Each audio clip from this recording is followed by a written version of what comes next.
Assalamualaikum, halo aku Cindy, aku seorang mualaf.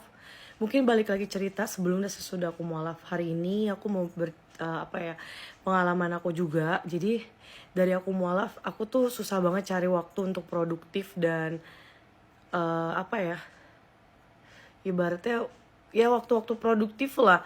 Tapi aku belajar dari perjalanan aku saat mualaf, aku kayak lebih produktif dan pastinya gak tau kenapa aku lebih berpikir kayak apapun yang aku lakukan, cobaan yang aku rasakan untuk saat ini ataupun beberapa masalah, dan ada juga bukan hanya beberapa masalah ya, perjalananku juga beberapa spiritual dan juga pastinya hal-hal yang bikin aku bahagia dan senang itu pasti ada, nggak mungkin sama sekali nggak ada. Dan perjalanan aku pun membuat aku lebih produktif pastinya.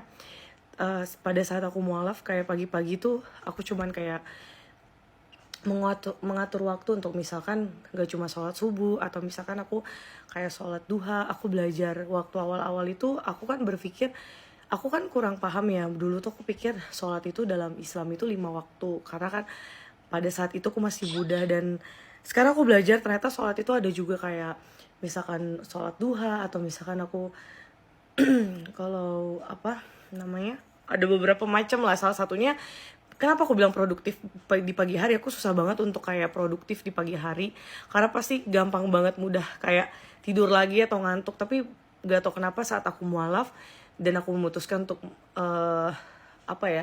pasti kan aku menjalani agamaku sekarang, sholat 5 waktu dan segala macamnya. Jadi kayak aku ngerasa kayak lebih produktif aja gitu, apapun yang aku berkegiatan lakukan aku selalu bangun jadi lebih pagi. Dan aku kadang masak atau kadang misalkan kita olahraga dan segala macamnya. Dan itu juga sama sekali aku nggak sadarin, tapi lambat aku berpikir, oh iya ya ternyata ini pada saat aku mualaf aku berubah lebih produktif ya. Dulu tuh aku kayak lebih ya udah bangun ya kan, dulu kan juga Buddha tuh aku namanya sembayangan juga kan kadang-kadang kan gak harus jamnya ada, sekitaran pada azan gitu. Misalnya azan subuh ya kita sholat subuh, misal maghrib kita sholat maghrib. Tapi kan kalau di Buddha nggak, apapun itu yang nggak ada waktunya yang kayak bertentangan dengan apa gitu. Tapi kalau misalkan kenapa aku bilang di Islam itu tertata banget gitu, tapi bukan berarti maksudnya aku menjelekkan agama manapun, tapi bener-bener, dan itu salah satunya mengajak kamu produktif. Itu cerita aku ya, maksudnya kan balik lagi ke orang lainnya. Menurut orang lain mungkin biasa aja atau bagaimana, tapi itu salah satu perjalanan mualafku juga. Jadi yang mengubah aku menjadi lebih produktif. Menurutku seperti itu. Di mana Om Mamat pernah mengakui dia seorang nabi. Yang pertama, yang jelas siapa Om Mamat? Lagian justru pertanyaannya itu, di mana Yesus pernah berkata bahwa dia adalah Tuhan, sembahlah aku. Kita berbicara tentang Tuhan, bukan tentang nabi. Kalau melihat fakta dalam Al-Quran, Rasulullah Muhammad SAW itu tidak datang membawa klaim atas dirinya sendiri, tetapi menyampaikan apa yang menurut Al-Quran yang adalah wahyu Allah. Di dalam surah Al-A'raf ayat 158 Allah bilang apa?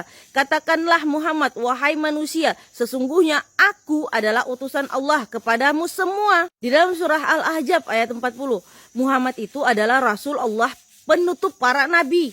Di dalam Islam, status kenabian berasal dari penetapan Allah, bukan dari ambisi pribadi seseorang kayak Paulus. Lagian kalau Anda meminta Nabi Muhammad SAW berkata aku adalah nabi, maka saya juga berhak bertanya, di mana Yesus pernah berkata secara eksplisit, aku adalah Tuhan, sembahlah aku. Silahkan tunjukkan satu ayat dan kalimat setegas ini. Logikanya gini, seorang duta tuh tidak menjadi duta karena setiap hari berteriak, saya duta, saya duta, saya duta. Namun ia menjadi duta karena ia diutus oleh pemerintah. Begitu pula dalam konsep kenabian, yang mengutuskan adalah otoritas pengutus, bukan sekedar pengakuan diri kayak Paulus. Analoginya gini, kalau kepala sekolah mengangkat seorang guru lalu mengirim surat, mulai hari ini dia adalah guru yang saya utus. Apakah status guru itu menjadi batal hanya karena ia tidak berkeliling kampung sambil berkata, aku adalah seorang guru, aku adalah seorang guru. Halo semuanya, aku adalah guru. Tentu tidak, yang menentukan adalah yang mengangkat, bukan volume pengakuannya. Kalau syarat kenabian harus ada kalimat eksplisit, aku adalah nabi. Maka apakah syarat ketuhanan juga harus ada kalimat eksplisit, aku adalah Tuhan, sembahlah aku. Kalau iya, silahkan tunjukkan di mana ayatnya Yesus berkata demikian. Kalau tidak, mengapa standar pembuktian untuk Rasulullah Muhammad SAW berbeda dengan standar pembuktian untuk Yesus? Ingat, diskusi yang adil memakai satu standar pembuktian untuk semua tokoh. Jika kenabian Rasulullah Muhammad SAW dinilai dari keseluruhan sumber yang mengaku berasal dari wahyu, maka pembahasan tentang Yesus juga perlu dinilai dari keseluruhan teks dan konteks, bukan dengan dua standar yang berbeda. Jadi sadar. Kenapa Al-Quran tidak sempurna? Tidak sebutkan siapa yang saksikan peristiwa diserupakan sebagai bukti rujukan, bahasa tidak ada kebohongan. Hahaha. Sebenarnya tuh pertanyaan itu bagus. Tapi jangan kabur ya kalau saya pakai standar yang sama kepada Bible Anda. Anda bertanya siapa yang menyaksikan peristiwa penyerupaan, mana saksi rujukannya? Al-Quran tidak menyebut nama yang diserupakan. Saya nggak bisa ngarang, itu adalah Yudas, itu adalah Simon, itu adalah orang Romawi. Kalau Al-Quran tidak menyebutkan, saya tidak akan pernah menambah pemain ke dalam ayat. Allah berkata apa di dalam surah An-Nisa ayat 157? Wa ma qataluhu wa ma salabuhu walakin syubbiha lahum. Mereka tidak membunuhnya, tidak menyalibnya, tetapi ditampakkan samar bagi mereka. Kata subbihah di sini adalah kata kerja fasib. Jadi di dalam teks Al-Quran sendiri tidak berkata bahwa si A dirubah wajahnya menjadi Yesus. Itu detail dari sebagian tafsir atau riwayat. Bedakan ayat dengan tafsir. Nah, sekarang saya pakai standar yang sama kepada Bible Anda. Anda meminta saksi langsung siapa? Baik. Buka Markus 14:50. Ai apentes auton epigon pantes. Mereka semua meninggalkan dia dan melarikan diri. Semua murid lari. Lalu Markus 15:40 mengatakan apo makroten teurousai. Melihat dari kejauhan. Para perempuan melihat dari kejauhan. Sekarang pertanyaan saya. Siapa murid Yesus yang berdiri di samping tentara Romawi, memeriksa identitas orang yang disalib, lalu menulis berita acara, saya sudah cek wajah, sidik jari, DNA, fix dia Yesus. Siapa? Sebutkan nama saksi mata Injil yang kemudian mengatakan bahwa saya telah menyaksikan Yesus mati di salib. Saya sendiri melihat paku menembus tubuh Yesus. Saya sendiri berdiri di bawah salib dan menyaksikan identitasnya. Jangan jawab pokoknya Injil berkata. Karena Anda sendiri yang menuntut saksi rujukan. Kalau Al-Quran ditolak karena tidak menyebut nama saksi penyerupaan, berarti Bible yang harus lebih ditolak karena tidak jelas. Udah tidak menyebutkan siapa saksinya, udah jamnya berbeda-beda. Sadar. Punya kitab jangan suka kontradiksi. Punya standar juga jangan berubah-ubah. Sadar. Kalian percaya nggak matahari bisa berhenti? Saya juga bingung guys. Tapi ini bukan kata Muslim, bukan kata Al-Quran, bukan kata sains. Tahu nggak kata siapa? Kata Bible. Yosua 10 ayat 13. Maka berhentilah matahari dan bulan pun tidak bergerak. Lah harusnya kitab suci itu sesuai dengan sains ya. Kan sains itu pencipta yang ciptakan. Kitab suci pencipta yang ciptakan. Harusnya sinkron dong ya kan? Ini kok bertentangan. Sadar. Sejak kapan matahari bisa berhenti? Sudah tahu juru selamat, kenapa kau tinggalkan? Orang paling bodoh merasa pintar. Hai teman-teman muslim, coba cerna perkataan dia ini. Sudah tahu juru selamat malah ditinggal. Orang mau selamat. Parulian Purba berkomentar, menanggapi, Assalamualaikum sahabat kita. Memang Yesus juru selamat. Juru selamat tapi bukan Tuhan ya. Juru selamat itu banyak. Tuhan itu Esa, cuma satu. Tak apalah kau repot-repot panggil kawan-kawan kita yang muslim. Mereka tidak akan komplain. Mereka juga setuju bahwa para nabi itu semua diutus menjadi juru selamat di eranya masing-masing. Juru selamat itu kan mengajak manusia agar selamat dunia dan akhirat. Apa katanya? Supaya hanya bertakwa, hanya beribadah, hanya menyembah Tuhan Sang Pencipta. agar jangan tersesat. Tersesat itu di mana? Ketika kau menyembah Tuhan yang bisa dilihat, diraba, di terawang, itu uang. Ya, pokoknya segala sesuatu yang tampak oleh matamu, lalu kau jadikan itu menjadi Tuhanmu, itu berhala. Ya kan? Jadi para nabi itu diutus semua sama nyari salahnya, sama tujuannya. Mungkin syariatnya berbeda-beda di masanya masing-masing. Ya, masuk itu. Dan juru selamat itu, tahu juru kan? Juru tukang. Tukang menyelamatkan lah kalau juru selamat. Juru selamat itu selamat lah. Ya, buktinya bahwa beliau selamat. An-Nisa 157. Beliau tidak dibumbun, beliau tidak disalib, tidak disiksa dan diseksi. Dan buktinya bahwa beliau itu adalah bukan Tuhan. Di surah Maryam ya, di Bible-mu pun ada buktinya dia bukan Tuhan. Matius 20:23, Markus 10:40 sampai sekian, bacalah. Ketika dua orang muridnya meminta agar kelak nanti di kemuliaannya diberikan tempat, yang satu di sebelah kiri, yang satu sebelah kanan, katanya Yakobus dan Yohanes datang memohon padanya. Memang dua versi agak berbeda.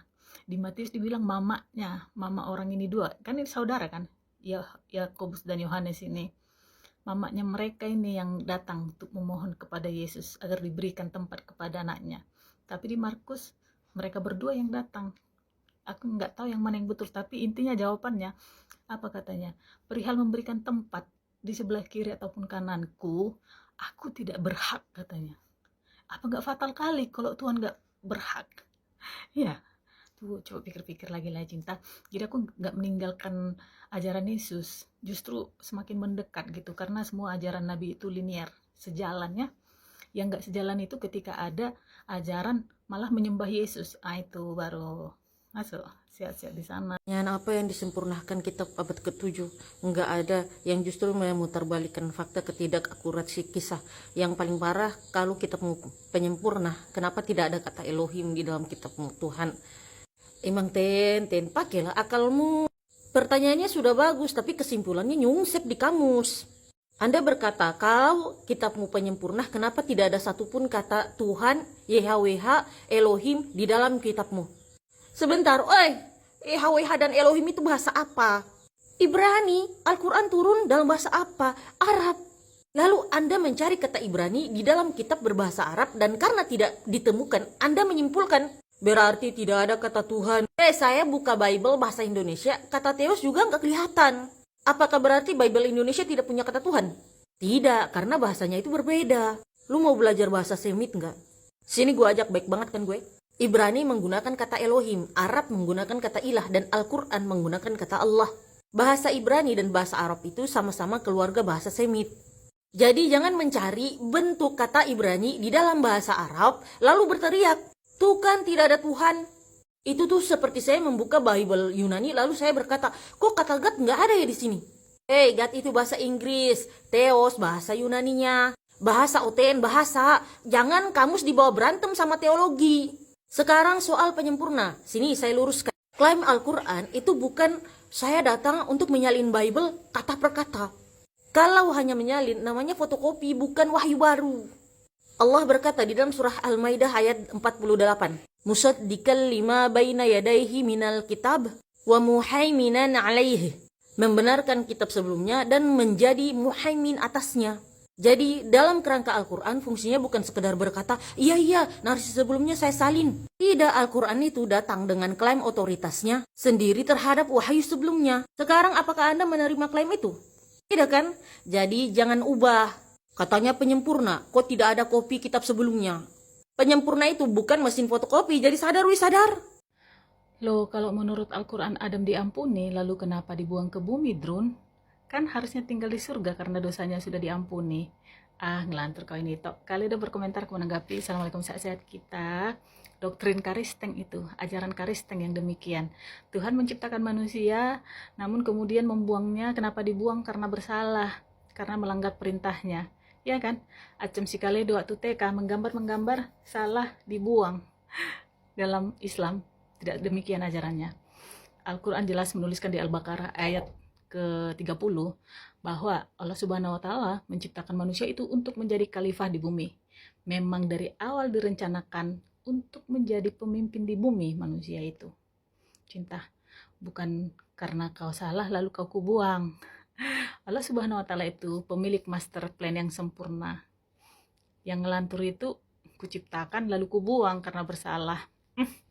Tak pala dah, siap-siap di sana. Nah ini kita habis ini syahadat, ada yang masuk Islam, ibu berserta anak, kemudian ini Ustadz K datang ke sini dengan berbagai halangan rintangan, wah luar biasa. Nah itu dulu itu mantan Kristen juga itu tuh yang pakai niqab tuh mantan Kristen dulu, dia tuh misionaris kelas kakap, di Medan sana orang Halakita Batak, masya Allah.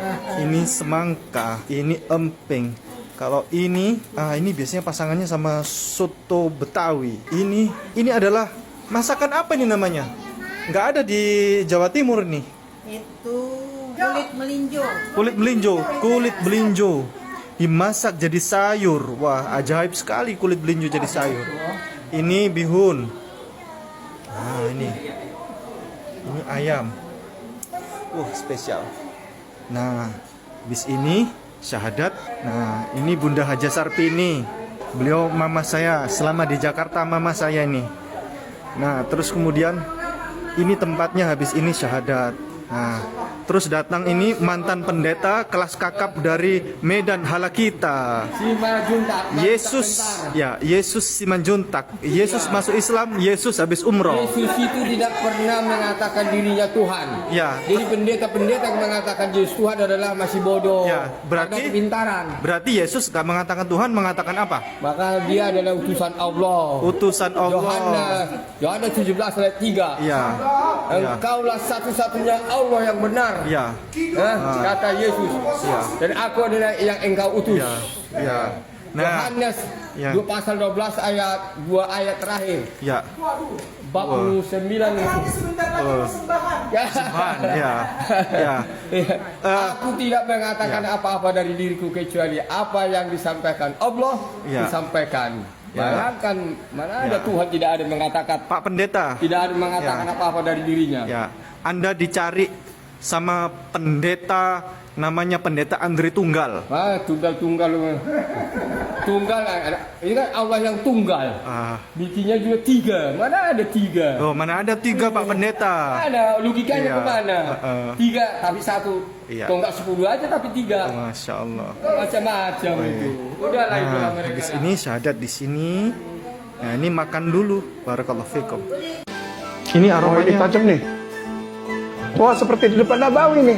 Parfum Hagia Sophia varian terbaru. Ada 7 varian dan ini kelasnya adalah kelas bukan lagi EDP, tapi Extrait de Parfum.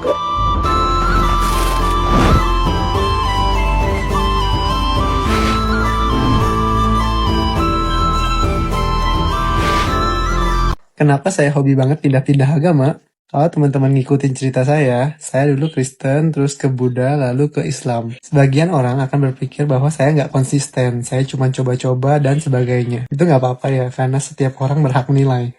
Nah, di sini saya mau jelasin kenapa saya melakukan hal tersebut. Bagi saya, agama itu bukan sekedar status. Bagi saya, agama adalah jalan hidup yang akan menentukan arah tujuan hidup saya.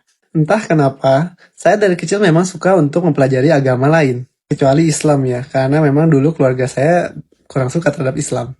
Saya bisa pindah dari Kristen ke Buddha pun karena saya tertarik mempelajari agama lain. Begitu saya mempelajarinya ternyata cocok sama saya, ya udah saya pindah. Kenapa harus cocok? Ya karena saya ingin agama itu bukan cuma sekedar status, tapi saya praktekkan. Saya ingin hidup saya ini dibimbing oleh agama. Lalu kenapa pindah lagi bang? Kan udah cocok di agama sebelumnya. Ya sekali lagi, saya mencari yang paling cocok dengan saya. Cocok dengan akal saya, cocok dengan kemampuan pribadi saya. Berarti mungkin pindah lagi dong bang dari Islam. Menurut saya mungkin aja ya. Cuman ya saya selama 10 tahun saya beragama Islam gak pernah menemukan ketidakcocokan di dalam diri saya dengan Islam. Dan di Islam sudah diperingatkan, gak ada yang tahu akhir hayat dari seseorang. Orang yang tadinya beriman di dalam Islam, bisa saja keluar dari Islam di akhir hayatnya. Dan sebaliknya, orang yang tadinya tidak beriman di dalam Islam bisa saja masuk Islam di akhir hayatnya. Makanya, kita di Islam selalu diingatkan untuk menjaga keimanan kita melalui sholat, melalui majelis ilmu, melalui amal soleh, 17 kali dalam sehari. Di dalam sholat kita selalu meminta petunjuk kepada Allah untuk ditunjukkan jalan yang lurus, yaitu Islam, supaya iman kita terjaga dan supaya kita tidak meninggal dalam keadaan kafir. Jadi artinya, saya selalu memohon kepada Allah agar dijaga keimanannya supaya tidak pindah lagi. Kenapa supaya nggak pindah lagi? Karena saya sebagai umat Islam meyakini bahwa agama inilah yang akan membawa saya kepada tujuan akhir hidup saya. Semoga Allah senantiasa menjaga keimanan kita di dalam Islam. Amin. Si bungsu lagi dongeng. Yang dongeng itu kalau kitabnya bicara pada suatu hari. Ayub 2 ayat 1, Lukas 5:17, Markus 4:35, 1 Samuel 1:4, pada suatu itu baru dongeng. Sadar.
Siapa yang sudah yakin masuk surga selain umat Yesus Kristus? Itu kan kata Anda, sejak kapan Anda jadi umat Yesus? Lagian justru pertanyaannya itu harusnya dibalik. Anda bertanya, siapa yang sudah yakin masuk surga selain umat Yesus Kristus?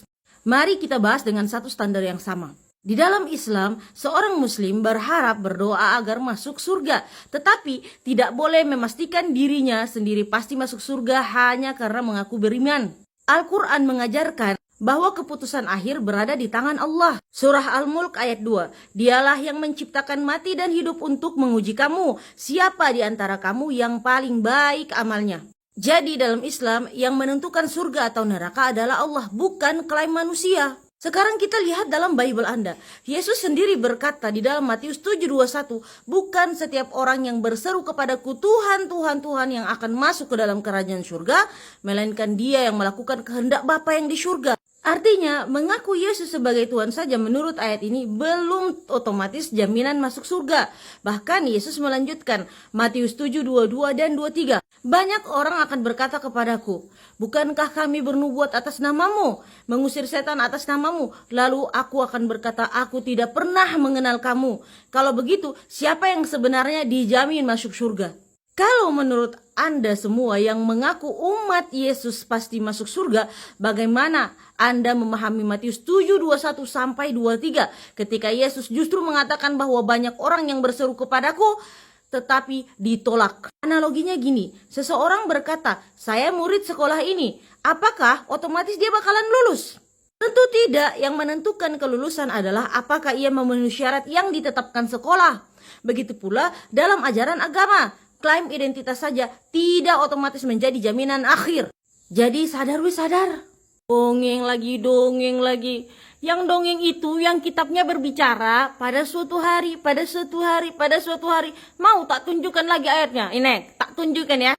Contoh dongeng tuh kayak gini nih. One day a rabbit was boasting about how fast he could run. Nih, lihat ya artinya apa ya? Artinya ya kita terjemahkan aja ya supaya gampang. Nah, terjemahkan. Suatu hari seekor kelinci pada suatu hari, mau lihat nih.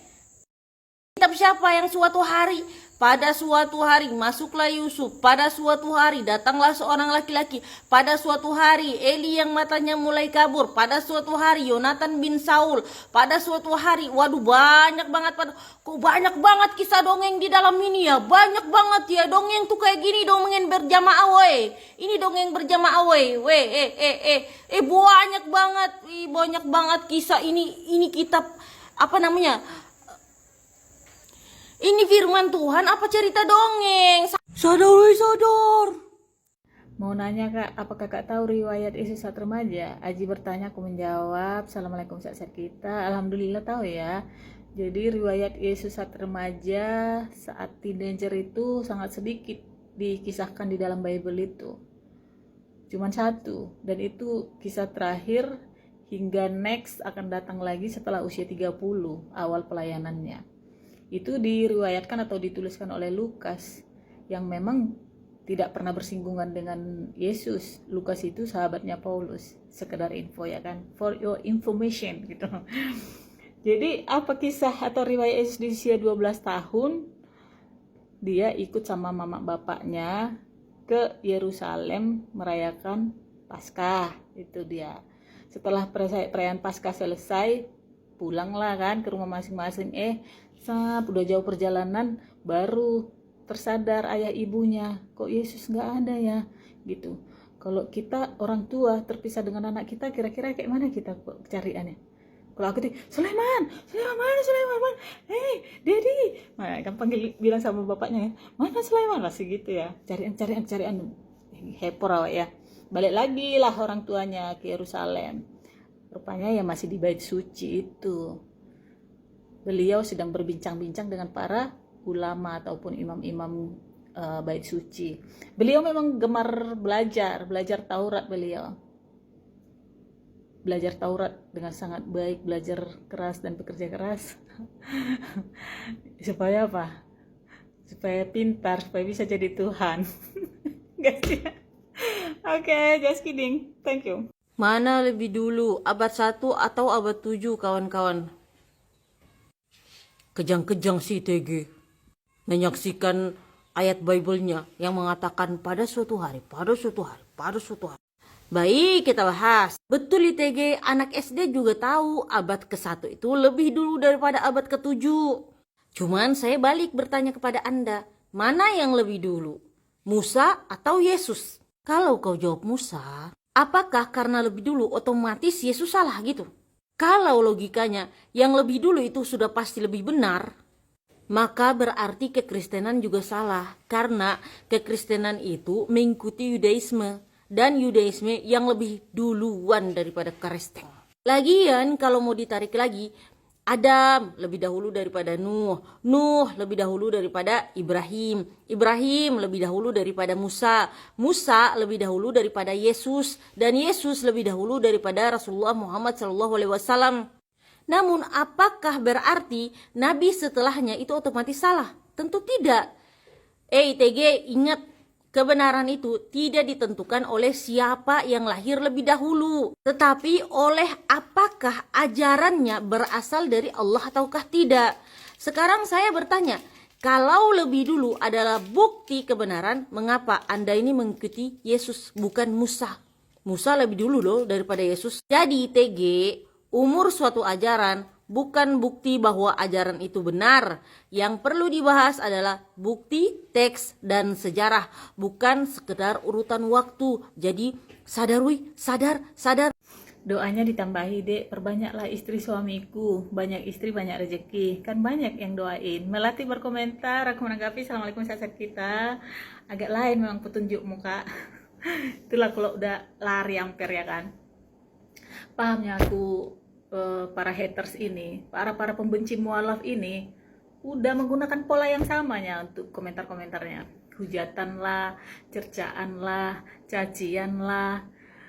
Bahkan ada yang fitnah, nyinyir, nyindir, komentar sentimen. Tujuannya apa? Menjatuhkan mental kita supaya yang mualaf itu jangan bicara, nggak usah bicara, jangan ungkapkan apapun. Cukup imani aja agamamu, gitu nanti dibilangnya, ya kan? Cuman alhamdulillah komentar-komentar apapun dari sana ya yang ingin menjatuhkan mental aku itu udah nggak mempan, udah kebal kakakku cinta. Karena satu hal juga yang aku tahu bahwa apapun yang kita doakan atau kita niatkan agar terjadi kepada orang lain itu kembalinya kepada kita. Aku yakin itu. Ada salah satu hadis meriwayatkan itu, hadis riwayat Muslim dari Abu Darda. Sehat-sehat di sana. Kak, saya juga mualaf sudah hampir 10 tahun. Saya ingin lebih dekat lagi sama Allah. Tapi saya bingung mulainya dari mana. Bisa bantu, Kak? Moms Ratu Anggita. Assalamualaikum sahabat kita. Jadi alhamdulillah ya, setiap kali aku buka akun di medsos ini, ada aja aku lihat di kolom komentar sebagai orang yang mualaf, ada yang baru, ada yang sudah lama. Ini udah hampir 10 tahun, bukan waktu yang sedikit lagi ya. Tentu udah belajar nih, ini sedikit banyaknya lah. Kalau tentang ilmu agama Islam ini, banyaknya guru-guru, ustaz-ustazah tempat kita bertanya yang jauh lebih kompeten dari diriku kan. Kita pakai media sosial ini untuk menambah wawasan kita. Mudah sekarang kan mengakses informasi, intinya kita mau belajar gitu. Cuman kan teman-teman, setiap kali aku membaca kata mualaf ini, hatiku tuh bergetar. Iya, mungkin karena aku juga demikian sama kita gitu ya. Jadi aku mau share aja sedikit. Allah itu sudah dekat cinta, selalu dekat, senantiasa dekat. Bagaimana kita tahu dekat? Tentu harus kita kenal ya, tak kenal maka tak sayang. Jadi kalau kita definisikan dekat dengan Allah itu sebatas sholat wajib, tidak pernah telat, senantiasa hadir di sholat-sholat wajib itu ya, sholat-sholat sunnahnya itu teratur, kemudian senantiasa zikir dan lain sebagainya, mungkin itu belumlah pengertian yang sempurna. Memang sholat itu tiang agama, tapi ketika dasar ataupun pondasi tempat berdirinya tiang ini kopong, lemah, kosong dasarnya ini, bisa runtuh si tiang ini ya kan. Makanya guruku dulu tidak pernah mengajarkan aku langsung ke sholat, tidak. Ini dulu diselesaikan masalah ketuhanan yang Maha Esa ini, tauhid ini dulu. Awaluddin makrifatullah. Awal mengenali agama itu yaitu mengenali Allah dulu. Ya, siapa itu Allah yang Maha Besar itu? Allahu Akbar itu yang mana gitu kan. Jadi saking besarnya, mata siapapun tidak mampu melihatnya. Jadi kalau ada Tuhan yang bisa dilihat, yang bisa digambarkan, itu berhala. Tuhan itu maha ada. Jadi kalau ada Tuhan yang terbatas ruang dan waktu dan gerak, itu berhala juga, itu bukan Tuhan. Jadi Tuhan itu tidak harus nampak, tapi kita tahu kalau Tuhan itu ada senantiasa. Di surat Kaf, Tuhan itu lebih dekat dari urat leher kita, ya kan? Apa katanya di situ? Dia yang menciptakan kita, mengetahui apa yang dibisikkan oleh hati kita. Dia lebih dekat dari urat leher. Jadi aku sebagai orang kesehatan mendengar lebih dekat dari urat leher ini kok wow kali gitu. Tulisan di Al-Quran ini yang sudah lebih dari 1400 tahun, baru-baru ini aja baru disadari orang ya. Pemeriksaan pertama ketika seseorang sudah anfal, udah kolaps, apa yang diperiksa duluan? Ini arteri karotis namanya. Kalau sudah tidak ada lagi denyutan di sini, artinya tanda-tanda kehidupan sudah hilang. Nah, sebegitu dekatnya Allah itu cinta. Ya, jadi ketika kita sudah meresapi Allah itu ada di sini, di dalam diri kita ini, sholat itu bukan tentang kewajiban lagi, tapi tentang kerinduan, tentang keinginan gitu, tentang kebutuhan, kita yang butuh. Ya kan? Ya, aku panjang kali bercerita ya. Ya, itulah intinya kita mau belajar. Kalau ada yang mau ditanya-tanya lagi pun boleh di DM juga ya. Sehat-sehat di sana. Amin. Gak jawab sama sekali. Filipi 4:13 berkomentar, aku menanggapi. Assalamualaikum sahabat kita. Jadi Filipi 4 dan kawan-kawannya ini agak-agak lemah ya daya tangkapnya ya. Lemot gitu ya. Kok bisa gitu coy? Dari video yang ini ya, mereka kan menanyakan kemana Allah Subhanahu Wa Taala abad pertama sampai ke-6. Sudah kujelaskan secara detail. Kuberikanlah dalil Al-Hadid ayat 3. Allah Subhanahu Wa Taala yang awal dan yang akhir, yang zahir dan yang batin, yang maha mengetahui. Artinya tidak terbatas ruang, waktu maupun gerak. Nah, sudah kujelaskan sedemikian rupa, kan ada video itu, boleh dicek lagi ya. Tapi katanya nggak jawab sama sekali. Mintanya aku harus bilang seperti ini kayaknya. Filipi dengar baik-baik sama kawan-kawannya. Di abad pertama, awal-awal tahun, Allah Subhanahu wa taala menyertai Maria ketika Yesus berak, diceboinya lah Yesus pada saat itu. Ketika Yesus haus dineneninya gitu. Tapi dia tidak stuck di situ, kan maha ada. Di mana-mana ada. Kau ke Afrika, kau sembunyi pun, kau ke bawah karpet ada, tahu dia, kan maha mengetahui. Aduh. Gimana sih? Itulah makanya kita tidak bisa sembunyi dari dosa-dosa yang kita perbuat, tidak bisa berpura-pura dengan kebaikan yang kita lakukan. Nah, udah masuk itu. Itu tidak terbatas, waktu itu sudah ada sebelum abad 13 pun, sebelum Adam pun sudah ada, cinta. Ya. Kenapa aku bilang kalian kenapa tidak pernah bertanya kemana sebelum abad 13? Karena ini tadi, stuck pemikiran kalian, Tuhan itu ada di abad pertama. Jadi asik pertanyaannya, kemana Allah Subhanahu wa taala abad ke-1 sampai ke-6. Aduh, makan yang bagus-bagus dulu lah biar bisa ini menyerap ya. Menyerap apa yang kita sampaikan. Masuk ya, siap-siap di sana lah. Assalamualaikum, halo aku Cindy, aku seorang mualaf. Jadi aku lanjut perjalanan aku saat mualaf dan sebelum mualaf. Dan kenapa aku lanjut memutuskan untuk menjadi mualaf sampai saat ini, yang membuat kuat adalah dukungan.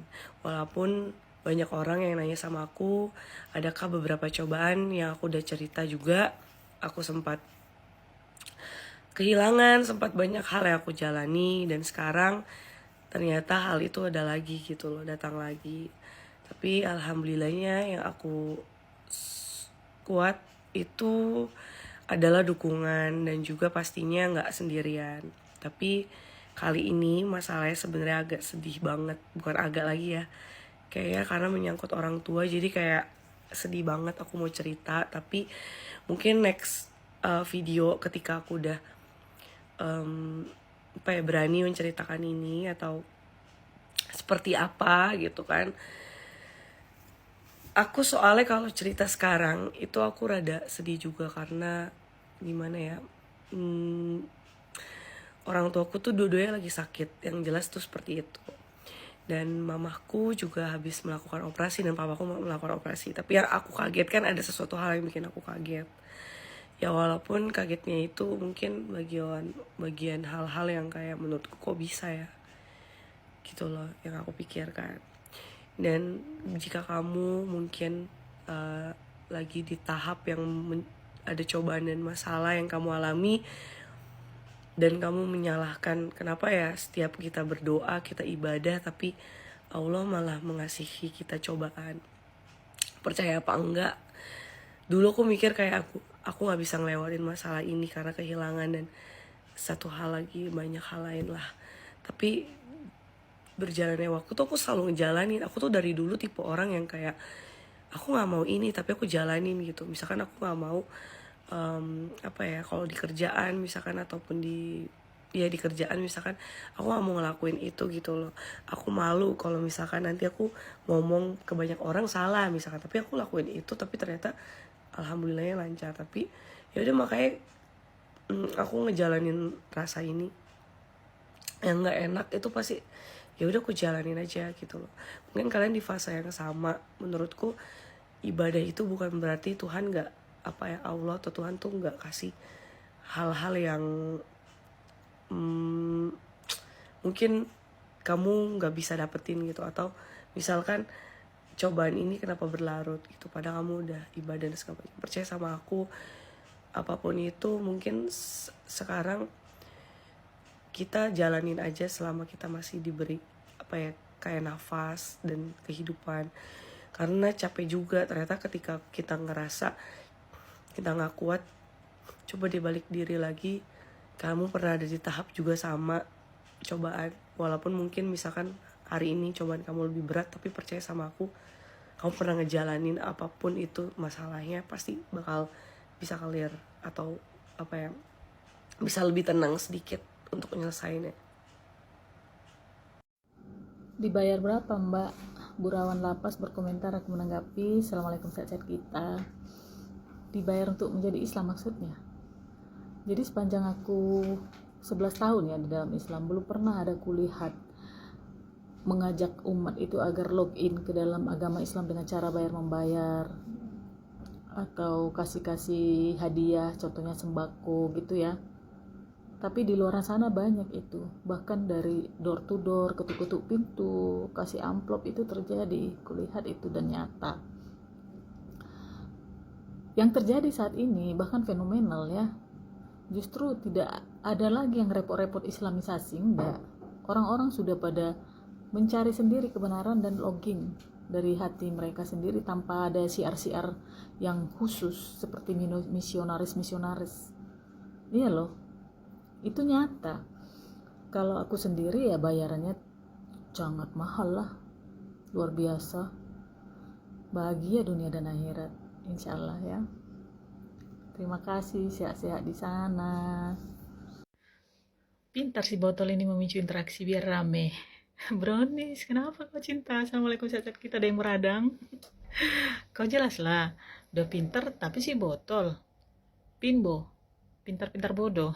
Itu masih pinbot, ada tolnya ketinggalan. Berarti 3 dalam 1 kan? 1 dalam 3. Kok kayak Tritunggal ya? Pintar bodoh, tolol jadi 1. Sehat-sehat di sana ya.